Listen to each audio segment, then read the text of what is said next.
যারা পিএইচডি করতে বিদেশে যাচ্ছে ফান্ড নিয়ে, তাদের রেজাল্ট খারাপ হলে কি ফান্ডটি ক্যান্সেল হয়ে যাচ্ছে কিনা, অথবা তারা এই ফান্ডটি শেষ পর্যন্ত ধরে রাখতে পারছে কিনা, এই ব্যাপারে একটু জানাবেন।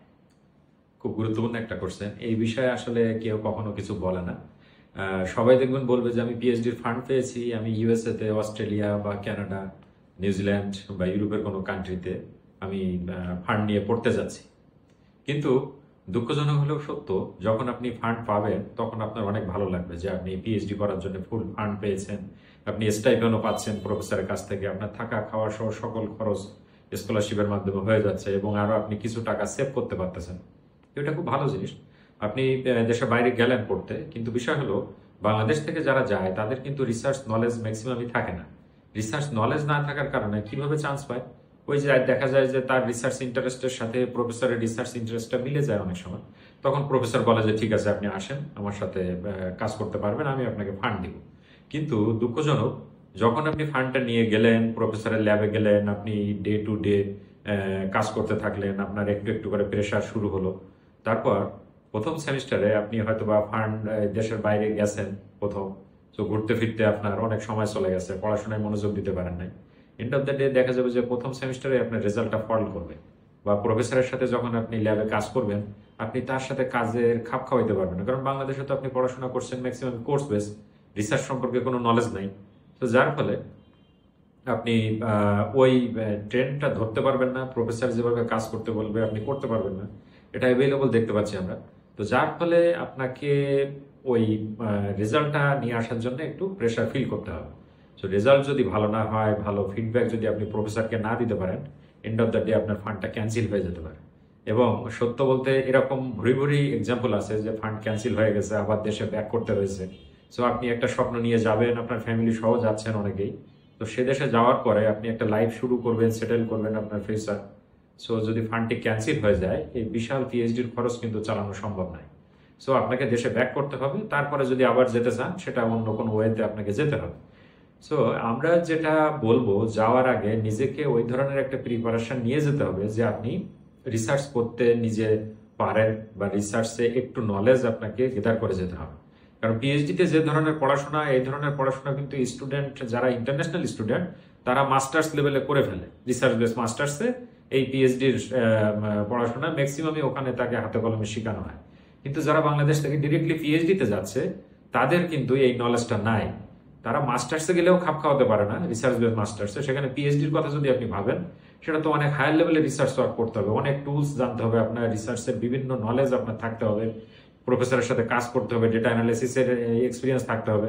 এখন আপনি যদি রিসার্চের মেথোডোলজি না জানেন, আপনি অনেক সময় দেখা যাচ্ছে আমরা দেখতে পাই যে প্রপোজালটাও নিজে লিখতে পারে না, পিএইচডির জন্য যে সাবমিট করবে প্রফেসরের কাছে, এই প্রপোজালও সে নিজে লিখতে পারে না, আরেকজনকে দিয়ে লেখায় নিচ্ছে। আবার যদি আপনি বলেন যে আপনি প্রফেসরের সামনে কিভাবে দাঁড়াবেন, এই একটা রেডিমেড প্রপোজাল আরেকজনের কাছ থেকে লেখায় নিয়ে, আর আপনি ফান্ড নিয়ে যদি যান, সে দেশে যাওয়ার পরে কাজটা কিভাবে করবেন, যেখানে আরো 10 জন স্টুডেন্ট থাকবে যারা রিসার্চের নলেজেবল, আপনি সেখানে রিসার্চের একটা মেথোডোলজি জানেন না, একটা রিভিউ লিটারেচার কিভাবে করতে হয় সেটা জানেন না, ডেটা অ্যানালাইসিস গুলো জানেন না, তো আপনার 3-4 বছর তো নষ্ট হয়ে যাবে শুধু এইগুলা শিখতে। আপনি শিখবেন কবে, আর পিএইচডির আপনি শেষ করবেন কবে, প্রফেসরের সাথে কাজ করবেন কবে? সুতরাং আমরা ভরি ভরি এক্সাম্পল দেখতে পাই যে ফান্ড পাওয়ার পরে বেশি আনন্দের ফলে দেখা যায় পড়াশোনা করতে পারে না, বেশি উৎসাহী হয়ে পড়ে, ফান্ড পেয়ে গেছি আমার মনে হয় আর কিছুই লাগবে না। বাট নেক্সট স্টেপ হচ্ছে, যেটা বলা যেতে পারে আমরা, ফান্ড পাওয়াটা যত না কঠিন, তার থেকে বেশি কঠিন হচ্ছে এটা ধরে রাখা। যদি ধরে না রাখতে পারেন তাহলে আপনাকে পড়াশোনা বাদ দিতে হবে, হয়তো কাজে ঢুকে যাইতে হবে, অথবা দেশে ব্যাক করতে হবে। সুতরাং আপনার ফার্স্ট অফ অল যদি পিএইচডি করতে যাওয়ার প্ল্যান কারোর থাকে, আমরা বলবো যে প্রি পিএইচডি প্ল্যানিং আপনাকে করতে হবে 1 বছর ধরে। আর সেইটা রাইটিং এক্সপার্ট আপনাকে হেল্প করবে এই প্রি পিএইচডির জন্য। আমাদের পরবর্তী ব্যাচ শুরু হচ্ছে অক্টোবরের 1 তারিখ থেকে, রেজিস্ট্রেশন এবং এগ্রিমেন্টের লাস্ট ডেট হচ্ছে সেপ্টেম্বরের 18 তারিখ। আপনি এর মধ্যে আমাদের সাথে দেখা করবেন, আপনার প্রোফাইল নিয়ে কাউন্সিলিং করব আমরা, কিভাবে আপনি ফান্ড পাবেন সেই বিষয়ে প্রথমে আপনাকে আমরা ট্রেন আপ করবো, আপনার প্রোফাইলটা রিসার্চ এরিয়া বিল্ড আপ করবো। তারপর যে প্রফেসরদের কাছে আপনি যেতে চান তাদের রিসার্চ গ্যাপ বের করে আপনার প্রোফাইল রেডি করে ওই প্রফেসরদেরকে আমরা পাঠাবো, যাতে করে ওই প্রফেসররা আপনার প্রোফাইল দেখে ইন্টারেস্ট ফিল করে এবং আপনাকে তারা নিতে চায়, এবং আপনি তার কাছে যাওয়ার পরেও ওই রিলেটেড কাজ করতে স্বাচ্ছন্দ্য ফিল করবেন। আমরা আপনাকে এখানে বিভিন্ন রিসার্চের কোর্স করাবো, আপনাকে শুধু যে আমরা পাবলিকেশনের দিকে ফোকাস করবো সেটা না, আপনার কনফারেন্স হবে, ইন্টারন্যাশনাল কনফারেন্স, যেখানে আপনি প্রেজেন্ট করবেন।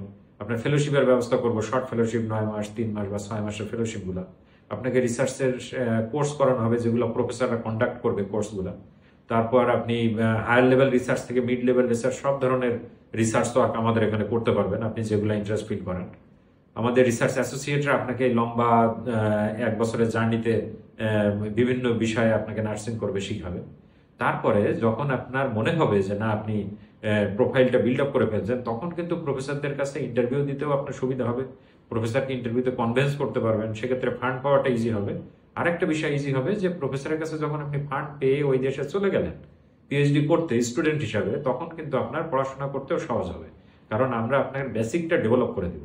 সুতরাং প্রি পিএইচডি এর ট্রেনিংগুলো আমাদের কাছ থেকে নেন এবং পিএইচডি প্রোফাইল বিল্ড আপে যে আমরা 10 মাসের একটা কাজ করছি, এই কাজটা আমাদের সাথে করেন, ইনশাল্লাহ বেনিফিটেড হবে। বাট এটা মনে রাখতে হবে সবসময়, ফান্ড পাওয়াটা যতটা ইজি তার থেকে কঠিন বিষয় হচ্ছে, সরি একটু ভুল বললাম, ফান্ড পাওয়াটা যতটা কঠিন তার থেকে বেশি কঠিন হচ্ছে ফান্ডটা ধরে রাখা। লাইক স্বাধীনতা অর্জনের চেয়ে রক্ষা করা কঠিন, বিষয়টা এরকম। সুতরাং আপনাকে একটু ভালো ফিউচার প্ল্যান যদি করতে হয়, ওইভাবে আপনি 1 বছর সময় নিয়ে আপনি part to part, step by step শিখে শিখে যাবেন এবং ভালো একটা ডিসিশন নেবেন। তো বাংলাদেশের বিভিন্ন এজেন্সি যারা আপনাকে পাঠায় দেওয়ার কথা বলতেছে, তাদের সাথে প্রফেসরের খুব কানেকশন আছে, আপনাকে তার কাছে পাঠায় দিবেন, এই ধরনের ভাবে প্রফেসররা কাজ করে না, এইগুলা থেকে বিরত থাকবেন। ফান্ড একটা আনসার্টেন জিনিস, আপনি যে সহজে ফান্ড পেয়ে যাবেন এই ধরনের গ্যারান্টি কেউ দিতে পারবে না, সেটা রাইটিং এক্সপার্টও আপনাকে দিবে না। আপনাকে রিসার্চ এরিয়ায় বিল্ড আপ করে প্রফেসরের সামনে পর্যন্ত আমরা নিয়ে যাব, তারপর প্রফেসরকে আপনাকে কনভিন্স করতে হবে নিজের মতো করে। কনভিন্স না করতে পারলে ফান্ড প্রফেসর আপনাকে দিবে না, রাইটিং এক্সপার্টও আপনাকে দিবে না, এইটা মাথায় রাখতে হবে। সুতরাং ফান্ড পাওয়া এতটা ইজি না। সো আমাদের সাথে অ্যাপয়েন্টমেন্ট নিয়ে দেখা করুন, আমরা আপনাদের প্রোফাইল নিয়ে অ্যানালাইসিস করে রিসার্চ গ্যাপ বের করে ওই অনুযায়ী আপনাকে ট্রেন করবো আমরা। Thank you.